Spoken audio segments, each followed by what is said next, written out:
ভোর ভোর উঠে ঘরটা মুছে নেওয়ার কাজে লেগে গেছিলাম, কারণ এক্ষুনি সমস্ত লোকজন ঢুকে পড়বে। এই দেখো, গল্প করতে করতে রান্নার লোক অলরেডি ঢুকে গেছে, কারণ যেহেতু দুপুরে অনুষ্ঠান, তাড়াতাড়ি সমস্ত কিছু না শুরু করলে কমপ্লিট করা যাবে না।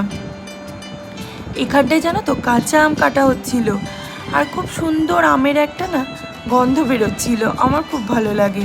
কার কার এই কাঁচা আমের গন্ধ ভালো লাগে কমেন্টে জানিও। আর এই টিনের শেডটা যে তোমাদের দেখাচ্ছি না, এটাও কিন্তু আমাদের নতুন করা হয়েছিল, কিন্তু এই ভিডিওটা তোমাদের সাথে আর শেয়ার করা হয়নি। ইনি চলে এসেছিলেন ছাদে সমস্ত কিছুটা তদারকি করতে। দেখো, এই বলতে বলতে কাটাকাটি প্রায় শেষ।